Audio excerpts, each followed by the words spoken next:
Good morning, everybody. I will convene the Education Finance Committee. And with that, the first order of business is the minutes for March 14th.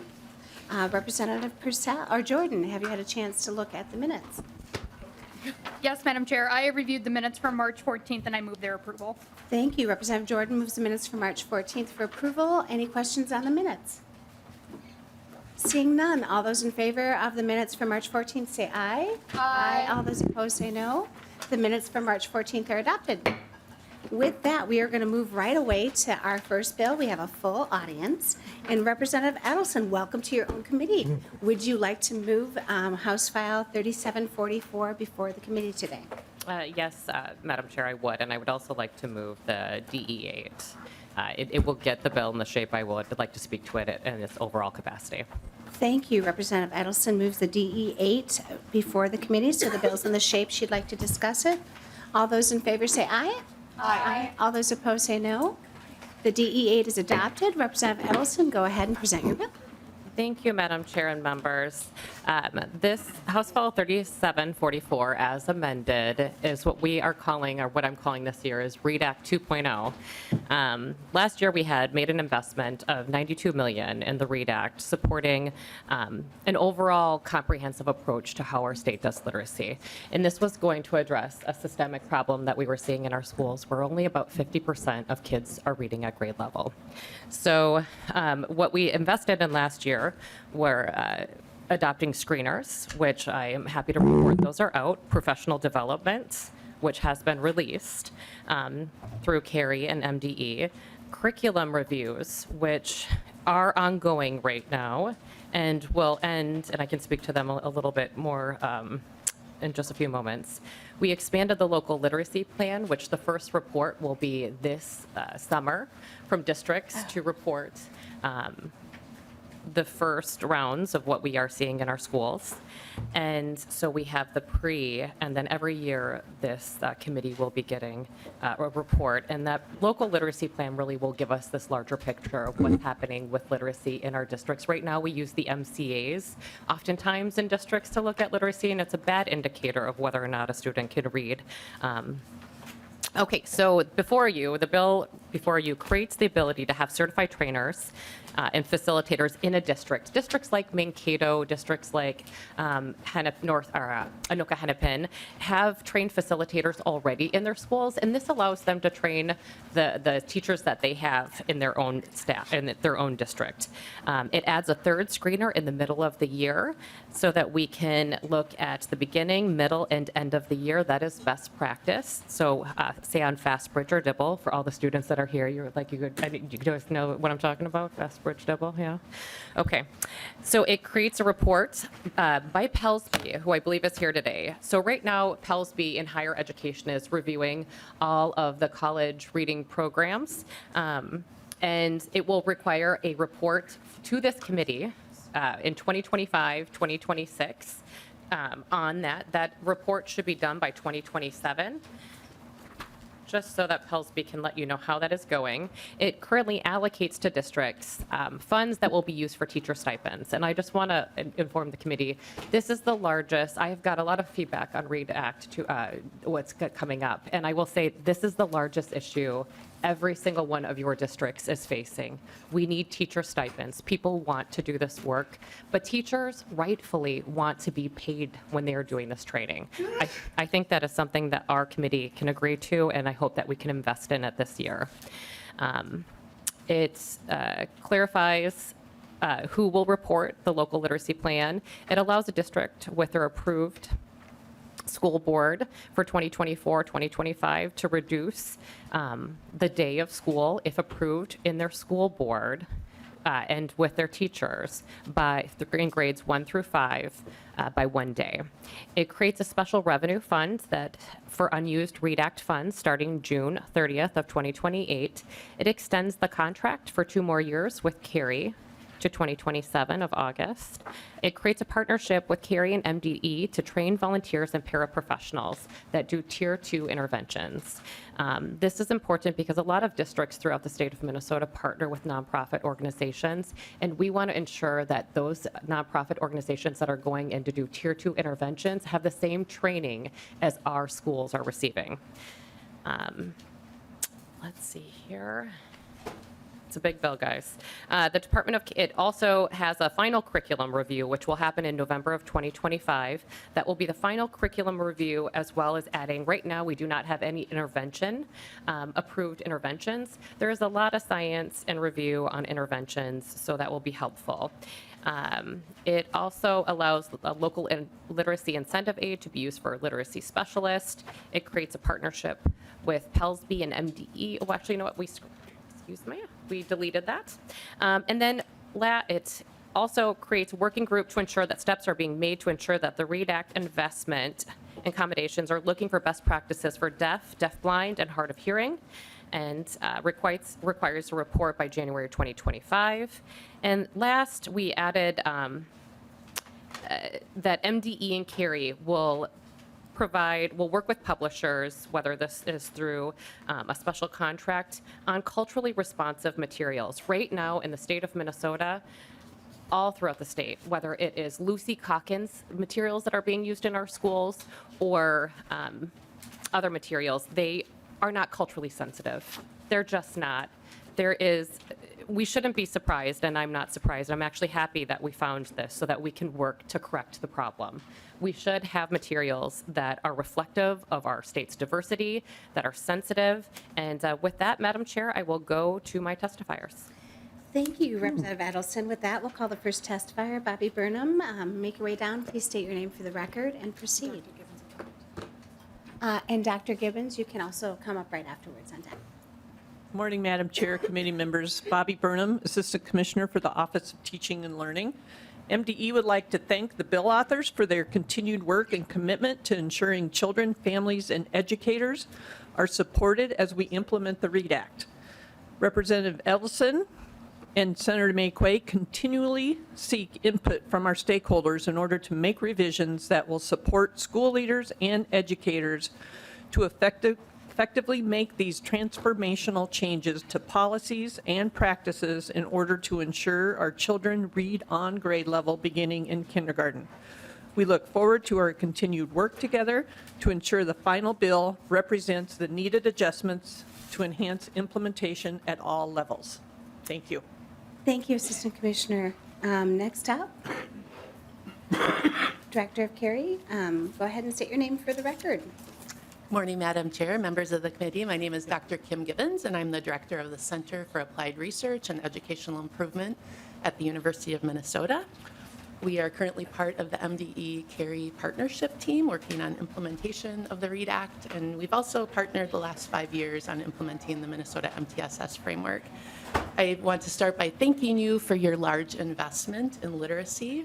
Statewide literacy reform is not something that happens in 1 or 2 legislative sessions.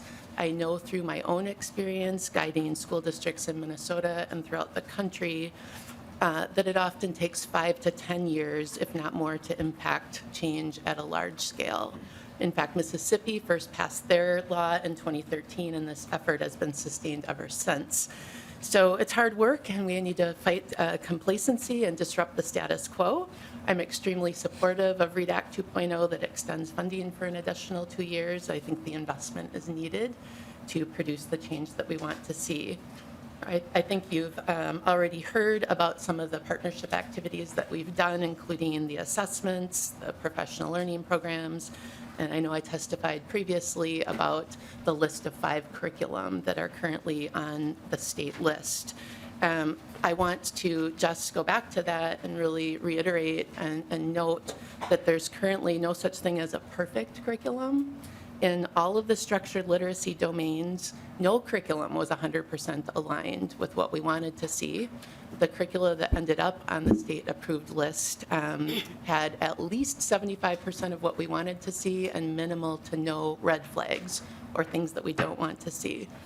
I also want to point out that the rubric that we used to review curriculum also had indicators that supported cultural and linguistic responsiveness.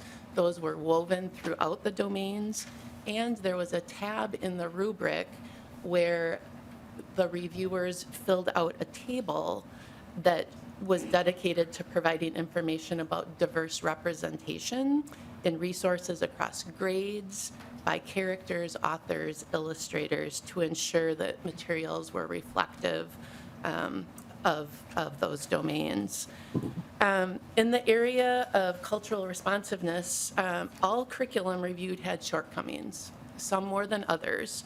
The short list of identified curriculum included curricula that had the highest alignment with structured literacy, supports for English language learners, and were not identified as culturally destructive or insufficient.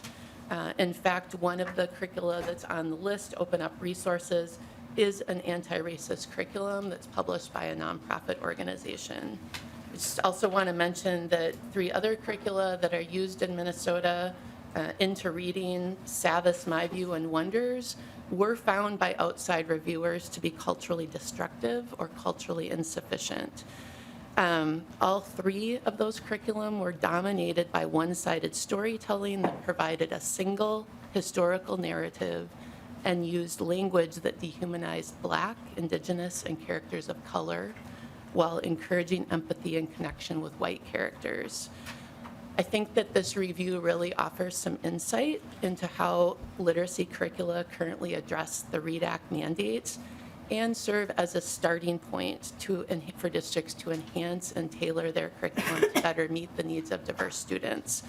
So for the curriculum that are currently on the approved list, we are committed to further work. We are going to be working to collaborate with all of the publishers on the list. In fact, we have a meeting with 2 of them next week to identify and address areas not aligned with anti-racism principles, ensuring cultural competencies and inclusivity for all learners.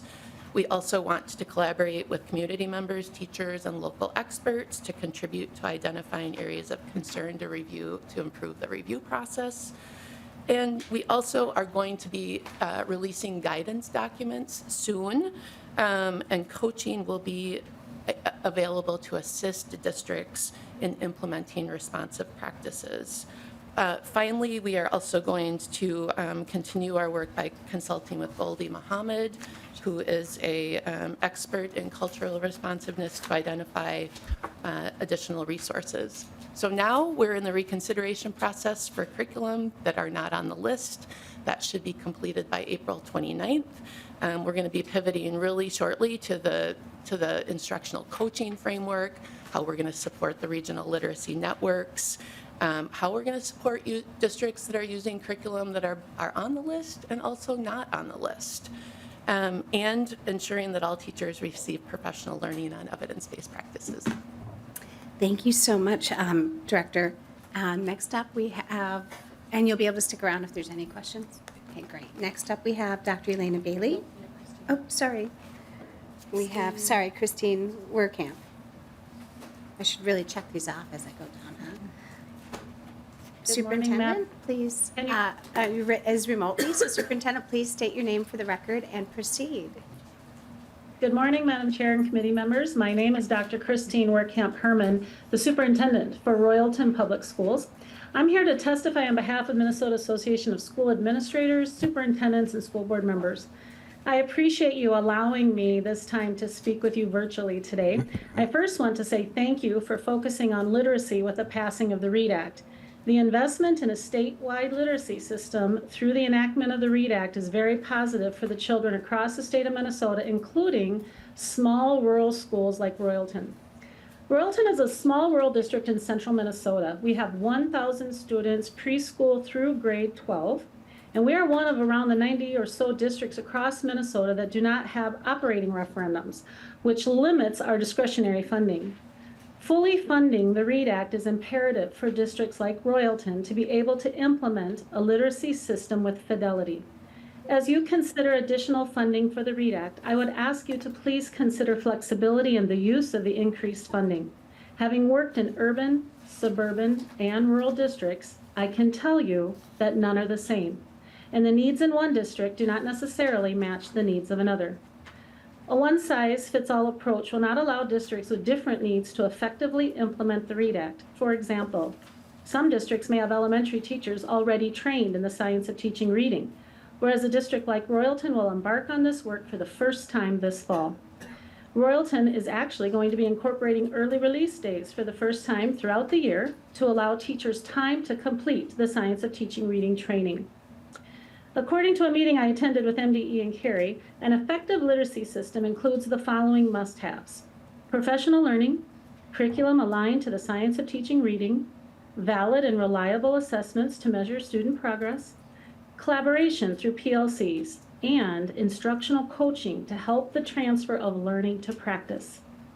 Royalton receives $43,270 in literacy incentive aid. This amount of money will not cover staff positions such as a literacy lead or literacy coaches, along with any stipends for staff doing the training, curriculum interventions, and such. However, added funding to the READ Act and allowing districts flexibility in its uses would allow Royalton, a small rural district, to implement an effective literacy system. So again, I just want to thank you for your time and listening to my concerns, and thank you so much for supporting the education of our children. Thank you, Dr. Werkamp. Thank you, Superintendent Werkamp, for your testimony and for being with us here today.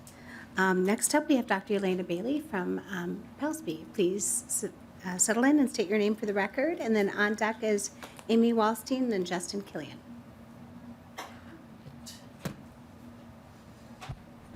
Chair Youakim, members of the committee, my name is Dr. Elena Bailey. I am the Executive Director of Pellsby. Thank you for the opportunity to be here and testify in support of the READ Act 2.0. And we would like to start by saying thank you to Representative Edelson and to Senator Mayquade for their hard work on this. It is incredibly important, and we appreciate the countless hours spent talking with community partners and working on this. Pellsby is responsible for establishing the state standards required to be a licensed teacher in Minnesota and for overseeing the state's teacher licensure programs. One of Pellsby's legislative priorities this session is to support policy measures that will increase student achievement in reading, including changes and support to professional development for teachers and funding for teachers in schools to implement needed policy changes. All of Minnesota students deserve well-trained teachers who have the knowledge and skills needed to support all readers. The READ Act 2.0 expands its commitment to Minnesota students by ensuring struggling readers in grades 4 through 12, or who are English learners who are enrolled in state-approved alternative programs, have teachers that have been trained in the science of reading. Additionally, this bill ensures Minnesota's future educators are prepared to teach Minnesota students by requiring an audit of teacher preparation programs in elementary education, early childhood education, and special education. This audit verifies that the teacher preparation programs in the aforementioned areas are including robust instruction on the science of reading, therefore ensuring each future teacher is prepared to implement evidence-based reading instruction to support Minnesota students. So in closing, we applaud this bill and the efforts being put forth, and we'd like to reiterate the board's full support for READ Act 2.0. Thank you. Thank you, Dr. Bailey. And I know you had a handout that we just got, so we'll make sure we follow up with the committee members afterwards. Go ahead, state your name for the record and proceed. Good morning, Madam Chair and members. My name is Amy Wallstein. I'm the Senior Policy Director at the Minnesota Business Partnership. We are an association of over 100 CEOs from Minnesota's largest companies, united by the mission of enhancing Minnesota's business competitiveness and ensuring all Minnesotans are prepared for futures in the global economy. We are also united by a deep commitment to improving literacy outcomes. Minnesota has a literacy crisis, and we have an imperative to solve it. Less than half of Minnesota students are reading at grade level. BIPOC children and children from low-income families consistently score 25 to 30 points lower than white peers. The way that we've been teaching reading is leaving too many Minnesotans behind. The good news is that thanks to last year's READ Act and the work of Representative Edelson and Senator Mayquade, we will transform the way that reading is taught. Some schools are already doing it. Monroe Elementary School in Brooklyn Park, part of the Anoka-Hennepin District, has started early with the science of reading and has been using the Bridge to Read instructional program. They've seen over 20-point gains already. We need to keep going with this work, and we need the funding to make sure that We have continued investment in the READ Act resources, especially curriculum and stipends for teachers. We'd also encourage you to keep working on the through line from higher education so that we are training teacher candidates in the science of reading in their teacher prep programs and bolstering it with professional development and onboarding as they reach their classrooms in the district. So again, thank you, Representative Edelson, and please keep supporting the READ Act and with investments. Thank you. Thank you, Director Wallstein. Next up, we have Dr. Justin Killian. Please state your name for the record and the organization you're with. Hi, thank you, Chair Youakim. My name is Dr. Justin Killian. I am here on behalf of the more than 86,000 educators that are members of Education Minnesota to speak in favor of Representative Edelson's bill, House File 3744, the READ Act. I'm here to focus specifically on one aspect. Minnesota has too long been complacent in the face of startling statistics about the reading levels of our students. We have some of the worst opportunity gaps in the nation between students of color and white students when it comes to literacy. And my members stand very concerned about this, which is why they are thrilled the state has invested so many resources to reverse these trends and to start doing the work we need to turn things around. But I want to give you another statistic. I've been traveling all over the state talking to my members in all regions, and they have one simple request. And their simple request is that they need the time, the resources, or some kind of funding to get this training done. And I've been met with like a lot of naysayers that are like, oh, teachers have always needed to do this training. Teachers have always needed CEUs. How is this any different? And I've been really thinking about how to like really break through that noise. And so I'd like to give you all a different statistic. Do you know which profession of all the professions in the United States of America has the highest rate of urinary tract infections? It's educators. In fact, the Journal of Occupational Safety just found that 59% of teachers do not have time to go to the bathroom during the contract day. We frequently survey our members on what are their most common stressors. And always in the top 3 is, I don't have enough time to go to the bathroom. So if our teachers are struggling at the level that they don't have time to go to the restroom, I don't know when we're expecting them to do this intense, rigorous training with fidelity. So please, please, as you're thinking about how to allocate the resources, I know resources are scarce, I know districts need money for curriculum, but our teachers are breaking. And they need support to be able to do this right and so that we can do what's right for the students of Minnesota. So I thank Representative Edelson for all her work and all of her advocacy. She's brought together organizations that don't normally always play nice. And we're all here to speak in favor of this. And please, please, please remember the teachers as you're deciding where to put the resources that you have for this bill. Thank you, Dr. Killian, and thank you for making it real and bringing that reality of the classroom into our committee room. With that, members will bring the questions to the table then, see if folks have any questions or comments. Representative Bennett.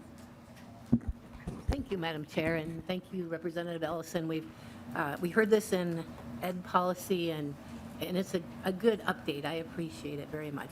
Reading is such a huge, it's the most important skill for children to gain because it opens the window and the door to all the life opportunities that we have in this nation. So thank you.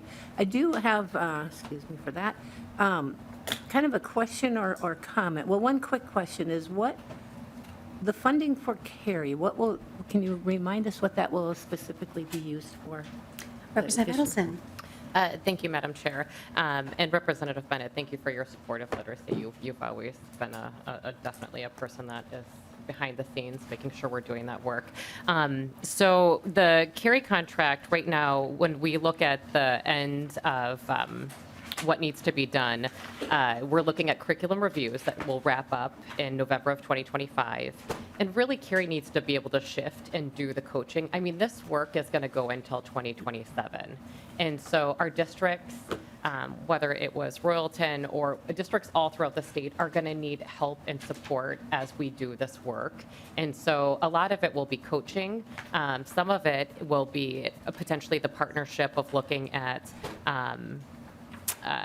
just how to train facilitators potentially. I mean, just really the unrolling of this. They have a great expertise at Cary that would be able to help and partner with MDE. And, MDE, I'm sure, could come down and talk to maybe the need for the continued partnership with Cary. I know Director Burnham is here, so. Representative Bennett, follow-up? Follow-up, yes, thank you, Madam Chair. Thank you for that. I think Carrie does a great job, and I appreciate what they've done with this. The other thing I just wanted to comment on or bring up, and just maybe as an encouragement, is I appreciate that you have addressed a little bit here the teacher prep programs, because that is huge. I mean, the teacher prep is really what fuels our instruction in our schools. That's the source, and we need to get at that. And we have asked our schools to take this on very aggressively and make these changes. And we should. It's an aggressive timeline, but that's a good thing because this is hugely important. I do think we need to also ask our teacher prep programs in Pellsby to take this on aggressively. And I know there's a study or review that will come back to the legislature, which is a good thing, but I believe we need to go beyond that. And just like we're asking schools to review their curriculum, does it have the science of reading in it? If not, make those changes. I believe we need to ask our teacher prep programs to make these same changes really immediately, instead of waiting to come back to the legislature. Let's listen to, the outcome of the study. Just say, do that study and make those changes. We already know what's effective in reading, and I believe we need an aggressive approach for teacher prep in Pellsby as well. So just a comment. Thank you. Thank you, Representative Bennett. Representative Edelson. Thank you, Madam Chair, and thank you, Representative Bennett. So we are going to be moving the timeline for teacher professional development to August of 2026. We've been hearing from all districts throughout the entire state. We have that aggressive date of August of 2025, and it's going to be really hard, and we want it done the right way. And so we not only have we kind of fixed the higher ed disconnect with the K through 12, we fixed it. And so it's going to take time and a process, just like all of this will. We can't ask our districts, K through 12 institutions, to fix this overnight. It's going to take years. Higher ed, it will also, at Pellsby, I will say, is doing that reading audit right now. They have gone through many different schools. I know we have Pellsby here, and so maybe they want to speak to how many they've gone through, but that work continues to make sure that it is aligning with structured literacy, and the final report, I believe, is done in 2027. So we're on the right track. I would caution us on moving too quickly, because when we move too quick, we make mistakes. This is a big shift, and I think that we just need to give each other grace as we go through this work together. Thank you, Representative Bennett. Follow-up. Thanks, Madam Chair. And thank you for that, Rep. Edelson. I agree. We need to do it right. I want to keep that in our sights just as strongly as we keep our schools. And just a final comment. I do believe this is important. I like your bill, and this is what we should be focusing on. The sad part is our schools are incredibly overwhelmed right now with all the mandates that they received last year, from ethnic studies to discipline to so many different areas, and which is outside of the realm of your bill, I know, but it kind of takes away from letting them focus on this. And I wish we could have just said, all right, this is our focus from last year. We can't change that now. Well, we could, but we need to help schools not be so overwhelmed so they can focus on this really important legislation. So that's just a final comment. Thanks. Thank you. Next up, we have Representative Ream. Thank you, Madam Chair, and thank you, Representative Edelson, for bringing this forward. I have talked to teachers, and I talked to the superintendent, the interim superintendent at Eastern Carver County Schools, and she wanted to stress multiple times how much she loved the READ Act, but she also wanted to stress that, they needed the resources and the funding to get it done right. And so she was asking for flexibility in how the schools do this, stating that, if we have the teachers do the training during the school year, that'll shorten the number of days students are with their, regular teachers, and would also require hiring of substitute teachers. And wondering if there's flexibility in the funding for them to do the training in the summertime. And just kind of curious how that would work and if there is that flexibility. And then just to reiterate, many people that I've talked to, they love the READ Act, so thank you so much for bringing it forward, and I'm hoping that we can successfully implement this. Thank you. Representative Edelson. Thank you, Madam Chair, and thank you, Representative Rehm. Yes, 100%. I hear what your district is saying, and they are not alone. That is what districts are saying across the state. They want flexibility on how they're going to do the training, and we want them to have the flexibility to do that. So the teacher stipends also would pay for substitute teachers, and districts get to make the decision on how and when they will do it. Core is significantly less. Carry-all is significantly less in the number of training hours that it takes versus letters. So I think I've heard from a lot of people they're going with core. How they're going to do that, that is your district's decision on how. And the READ Act, we've really tried to provide that training so it reduces the cost, but it doesn't get rid of the idea that the teacher should be paid for that time, or if you have to bring in the substitute teacher, which is why we need to invest in it this year. We need an investment. I know it was $92 million last year, but this is a big undertaking, and it will require us to invest. So thank you. Thank you. Representative Sencer-Mura. Thank you, Madam Chair. Thank you, Madam Chair. Thank you, Representative Edelson, for bringing this bill. I just wanted to talk a little bit about, I think, the important work that you were doing around ensuring that our curriculum is culturally responsive, culturally sensitive. I think, the fact that when we did this audit, we didn't find a single curriculum that really match the standards that we're trying to set in terms of, culturally responsive curriculum is really alarming. And I think, the READ Act focuses a lot on how kids are learning to read. But I think what kids are learning to read with is also really important. And the fact that I heard the testifier talk about, the characters in the books of, the white characters portrayed in a positive light, the characters of color were portrayed almost always in a negative light.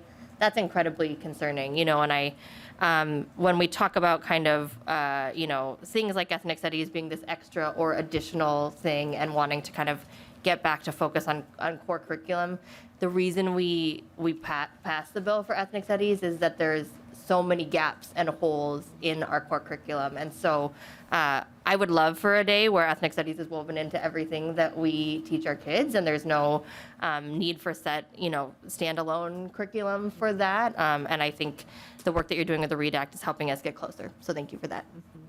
Thank you. Representative Edelson. Thank you, Madam Chair. I completely agree with you. They should be interwoven. We can walk and chew gum at the same time. Teaching our kids how to read in a culturally responsive way with materials that reflect who they are, that is giving them confidence. That is saying that they're included. And so I thank you for your comments. Yeah. Mm-hmm. Thank you. With that, we have Lead Kusha. Thank you, Madam Chair. And Representative Edelson, I echo Representative Bennett's thank you for your work on this. You've come a long way. I look back to a year ago and many of the tensions that you had to navigate. At one point, we couldn't even say science of reading in here. And we were fighting against higher ed institutions that were fighting against you on vernaculars, and you navigated those well. Good luck with this. What I would offer is I think you still have some uphill battle. We have a governor's office that came out with a very uninspiring budget, and we need to make sure that he understands the importance of the reading that you've done. And we hear from schools like the superintendent of Royalton talking about how important this is, and I've heard from administrators over and over and over. They get it, and they want to support it. And to that comment, I would say keep up your work, and I would hope that Education Minnesota understands the importance of backing you and not just creating false narratives about how schools are hiding money. Instead, let's get behind the READ Act, let's get behind you, and let's help our kids. So good luck with that. Representative Edelson, with that, final comments.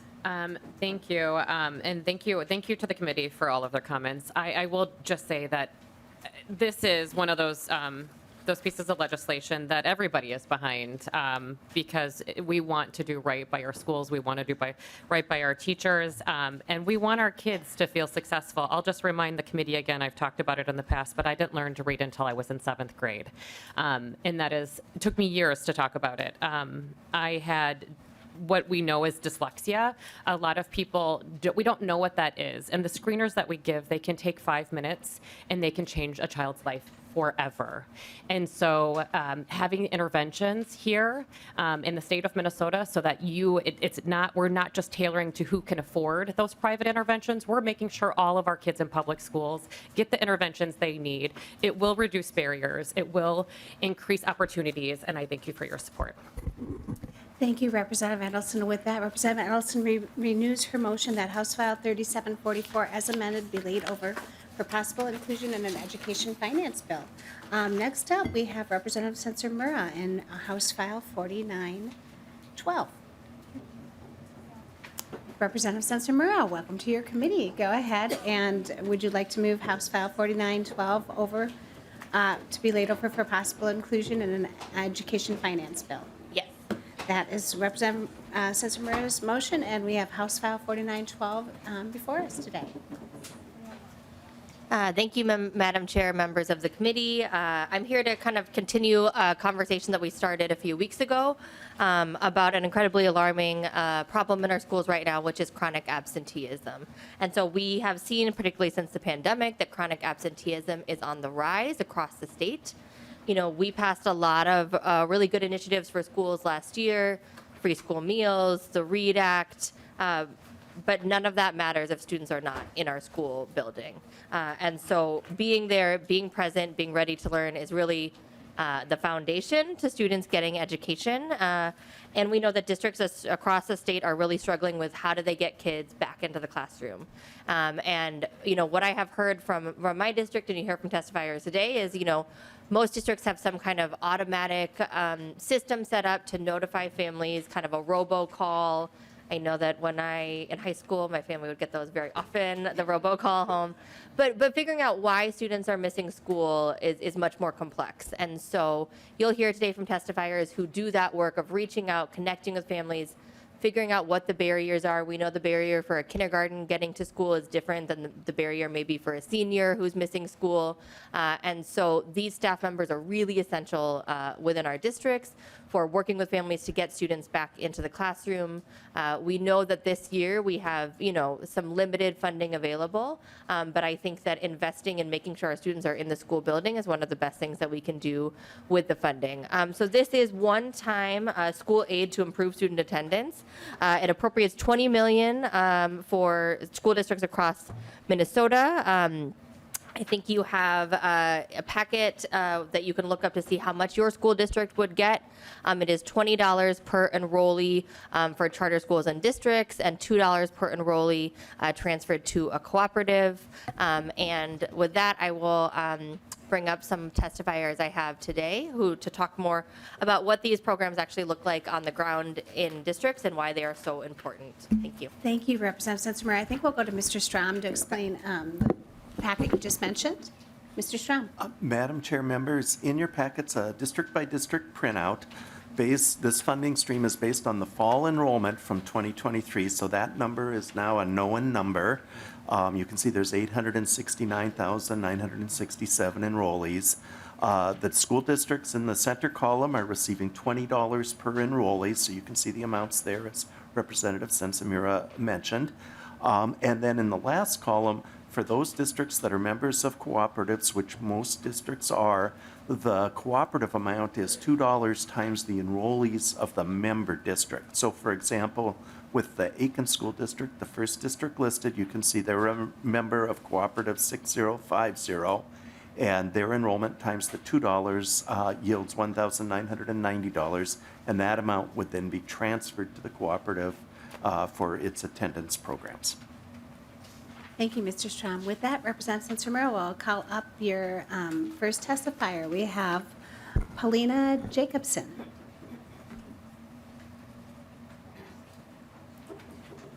Wonderful. Please go ahead and state your name for the record and who you're with, and go ahead. Good morning. Madam Chair, committee members. My name is Paulina Jacobson, and I've been working with the Latino community in Minneapolis Public Schools for the last 18 years. We Want You Back and Check and Connect is one of the programs that addresses barriers for regular attendance or credit completion to earn a high school diploma. Thank you for the opportunity to testify for the House File 4912. And thank you, Representative Sencer-Mura, for authoring this bill. I stand before you today to advocate for the support of We Want You Back and Check and Connect programs, recognizing that the immense impact on the lives of our students and our community. Each student comes with their own unique circumstances, challenges, and aspirations. Education is not a one-size-fits-all endeavor. Relationships matter. Showing up matters. Listening matters. Helping families break down barriers takes time. It takes trust, and it takes understanding of the systems that they can be difficult to navigate. Our Check and Connect and We Want You Back programs serve out approximately 2,600 students each year. Students identified for services are struggling with attendance, and many have been withdrawn from non-attendance. This current year, We Want You Back alone, we have 1,600 students who are no longer enrolled in school. This year, I personally have worked with 600 students and families myself. Having outreaches in Spanish and with similar immigration experiences brings a personalization, trust, and a knowledge of the educational system. Our approach must be tailored to meet the students' needs, understanding that for some of them, pursuing education may require sacrifice in current employment opportunities or support provided to their families. Yet we know that these sacrifices are not in vain. It is an investment in a brighter future, not only for our students, but for our entire community. We cannot underestimate the systematic barriers that many of our students face navigating the educational system.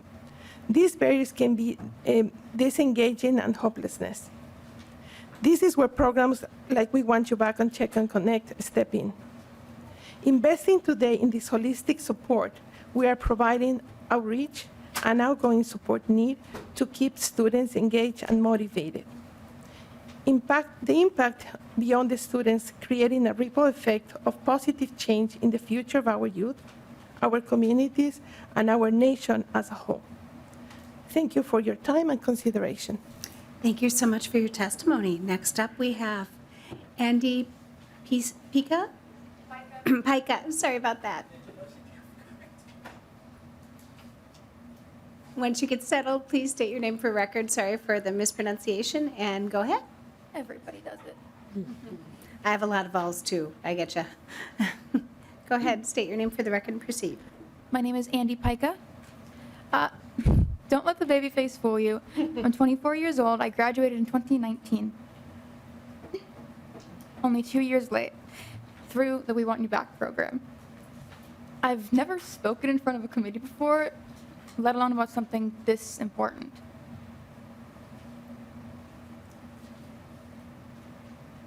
Growing up, my parents had vastly different ideas about how to handle my schooling. One was entirely hands-off, for better or worse, and the other, his idea of getting me to be a better student was to punish my bad grades and tell me, I'm so smart, if only I applied myself, as if I wasn't already.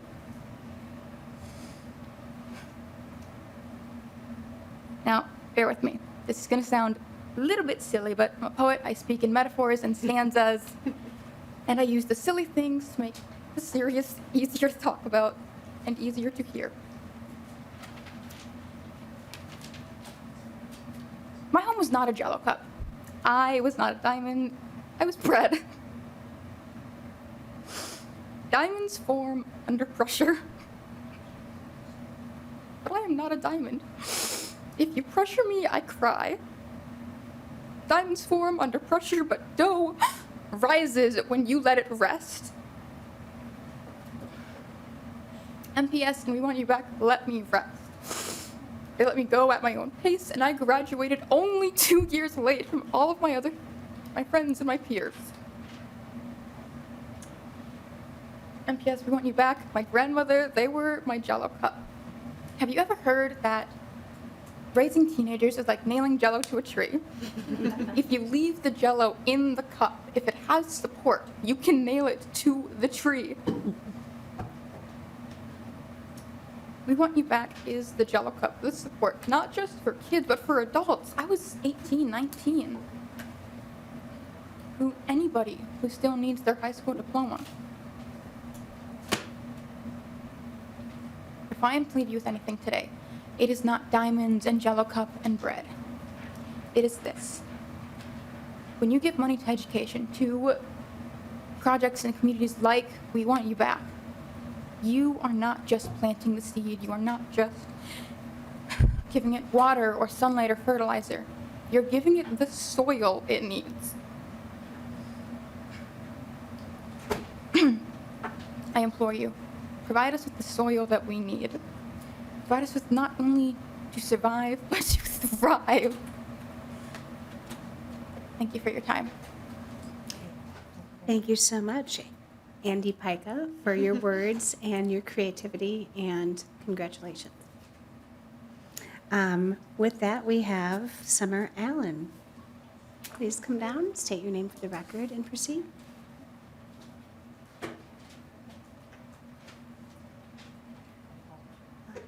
Hi, y'all. I'm Summer. Oh, I'm so scared. Hi, y'all. I'm Summer Allen. I'm a 12th grade student at MAC. And my story is I've been attending different schools throughout my kindergarten through 12th grade year. And it wasn't because, I didn't have the support at home, you could say. It just, the schools wasn't right for me, really. No school I found was, able for me to really have it until I found a good support system like MAC. Because at first, you know how you go for the high school experience? That was me. I was social. Okay, I was the class clown, So for me to really want to graduate, I had to think bigger and past, my future. So I enrolled myself into MAC, and the program that I am in is actually very good. They provide you with everything that you need. They make you feel comfortable. They never leave you out. They make, all different types of, races and everything very included with each other. And so I just feel like y'all should pass the bill. Yep. Y'all should pass it. And those are my words today. Thank you, y'all. Thank you so much, Summer Allen, for sharing your story as well. With that, members, we had a few people that signed up for public testimony within the deadline. So we've got Matt Shaver. Come on down.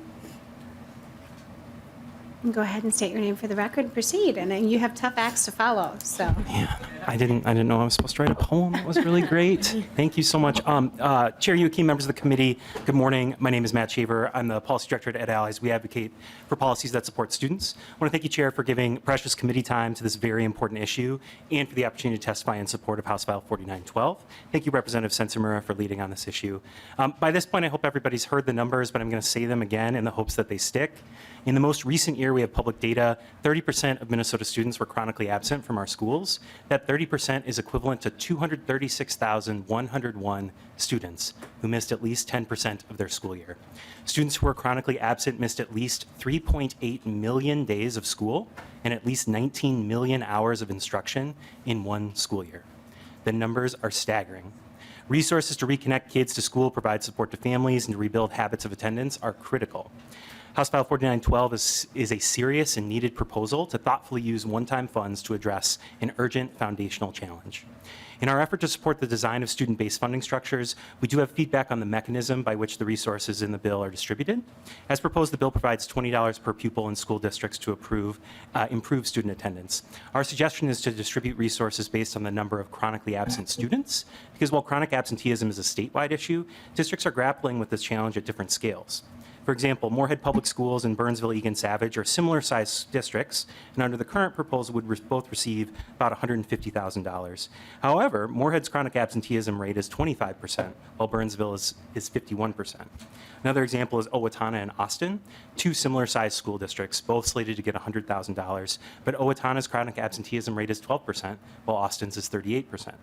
Our perspective is that districts with a bigger chronic absenteeism issue ought to get more of the funds to address the issue. The suggestion would be be to take the 20 million proposed here, split it by the 236,000 chronically absent students, which would be about $85 per absent student. So the resources would be distributed based on student need. This would result in a different distribution and a new spreadsheet. Sorry, Mr. Strom. But one thing we think, what we do think this would more directly target resources to by student needs. Thank you, Representative Sencer-Mura, for being willing to hear feedback on the bill. Fundamentally, this issue will improve through a combination of state leadership, data, policy, programs, community support, and resources. Thank you, Chair Youakim and members of the committee for your time today and for your public service to our state. Thank you, Director Shaver. With that, we'll go to member questions. Representative Vernick. So I thank you, Mr. Shaver. I might fundamentally disagree with you in how you distribute the funds, but I really appreciate this bill because I am really interested in student absenteeism, not just chronic absenteeism. And the aforementioned plan was to tackle chronic absenteeism, which is 10%. But I think if you were to look at the data in your schools, you've got kids that are at that 9% that were maybe never on your list, like never a targeted group.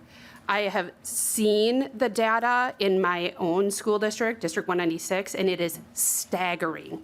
It is that 3.8 million is huge, and I see that directly. So I would maybe disagree in the distribution of funds, but to look at absenteeism on a whole, not just chronic absenteeism, because our READ Act isn't going to be successful if our kids aren't in school.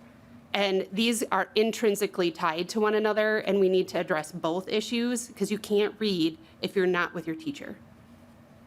Thank you, Representative Vernick. Representative Perez-Vega. Thank you, Madam Chair, and thank you, Representative Sencer-Mura. It's so weird. I feel like I want to go out of your seat, but I just want to thank our testifiers, and particularly to Senora Paulina Jacobson and all the hard work that you do. We want you back, and also the students and the alumni of that program, just to connect that these are the safe spaces that connect the frequency of encouragement and self-esteem to deliver productive outcomes and opportunities. Those productive outcomes and opportunities, our graduates continue to become leaders of their own. And you both did a phenomenal job testifying, and don't feel scared to ever speak in front of anyone again about the dedication that it took for you at a young age. And I think that's what we're trying to amplify here. So thank you, Representative Sencer-Mura, on this. Got your back on that. And thank you to all of our testifiers. Thank you. Representative Fakeberg. Thank you, Madam Chair. Thank you, Representative Sencer-Mura.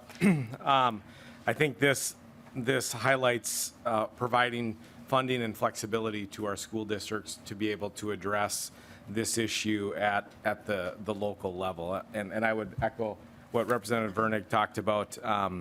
Respectfully, Mr. Shaver, I would disagree with that type of allocation.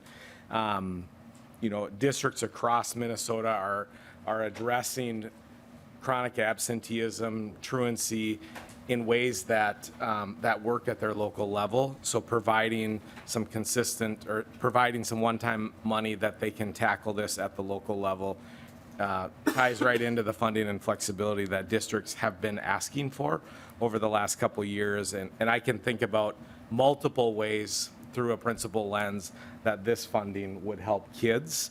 And just because a kid lives in Austin doesn't mean they're not worth the same as a kid in Elbert Lee. So right by each other, I'll use, yeah. But I think that's sometimes what happens when we hear, it can sometimes devalue the really good work that districts across the state are doing. So let's provide them with the funding and the flexibility that they need in order to meet the needs at their local school. Thank you. Good bill. Thank you. Lead Krisha. Thank you, Madam Chair, and Representative Sencer-Mura. You got this one right. Good luck. Representative Sencer-Mura, closing comments. Thank you. Well, in addition to a recommendation from Lead Krisha, I just did want to note that this also has the support of the Minnesota School Boards Association. And so thank you, committee. I think we can have continued conversations as we, know more about what our budget target looks like, about, what is the best way to potentially allocate these funds. I'm open to continued conversation about Director Shaver's idea. But I think most importantly, really making it clear that we as a committee are understanding the struggle that we have to get students back in the classroom, particularly after the COVID-19 pandemic. And, you know, I was really struck by the testimony today. Thank you so much to the students and staff members that joined us. And I think particularly it was really powerful to hear about the We Want You Back program. And to me, it's a testament to a district really showing that we are not going to give up on students, right? Whether a student is gone for 10 days, whether they're gone for 20 days, we are going to continue to try to reach out to them because we know that every student in Minnesota is our student. We are collectively responsible for all of them, and we need to make sure that they are in school. So thank you, and I hope you will support the possible inclusion of this bill in the omnibus. Thank you. Thank you, Representative Sencer-Mura, and thank you for bringing this forward. It's a really important bill. House file, with that will renew Representative Sencer-Mura's, sorry. Sorry. I thought so. We'll renew Representative Sencer-Mura's motion that 4912 be laid over for possible inclusion in an education finance bill. And with that, I will turn the gavel over to Vice Chair Clardy.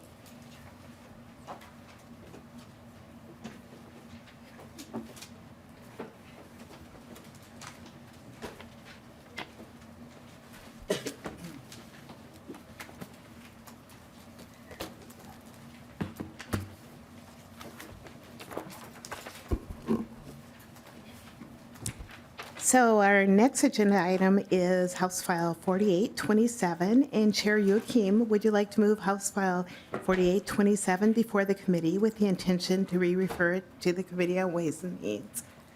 Thank you, Vice Chair Clardy. That is my motion. Okay, you may present your bill.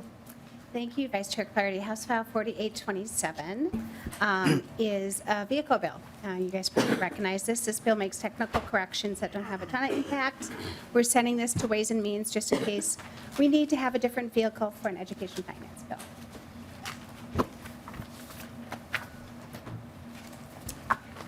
Are there any questions by members? Lead Krisha.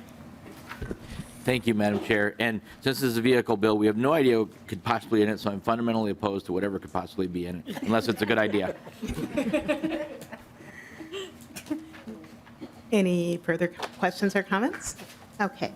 And there are no members that have signed up from the public to testify on 4827. So Chair Youakim, do you have any final words for this bill? No, Chair Clardy, it's a good bill. Please vote yes. Okay, so with that, Chair Youakim renews her motion that House File 4827 be re-referred to the Committee on Ways and Means.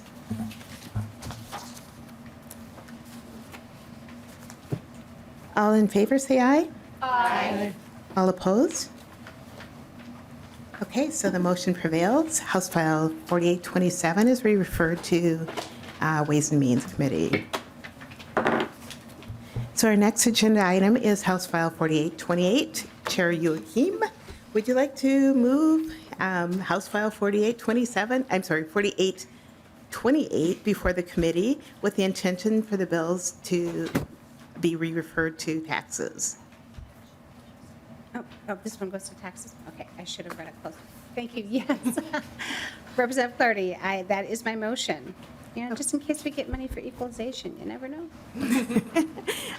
Chair Youakim, you may present your bill. Thank you, members. Once again, this is also a vehicle bill because we'd like to have plans A, B, and C, and I would ask for a yes vote. Lead Krisha. Thank you, Madam Chair, and thank you, Representative Youakim, for bringing the vehicle bill forward. If this raises taxes, I am opposed to that, but in case of equalization, I think it's a great idea, so good luck with your bill. Thank you. Great. Any further comments or questions? Okay, great. No members of the public have signed up to testify for House File 4828. And Chair Youakim, do you have any final words for this bill? Thank you for your patience, members. This is a good bill. And I ask for yes. Okay. So with that, Chair Youakim renews her motion that House File 4828 be re-referred to the Committee on Taxes. All those in favor, say aye. Aye. Opposed? The motion prevails, and House File 4827 is re-referred. 28, sorry. I'm sorry, 4828 is re-referred to taxes. So our next meeting, and a reminder, we do not have a meeting tomorrow, so we will meet again on Thursday, March 21st at 10:30, and the agenda is already posted. And with that, we are adjourned.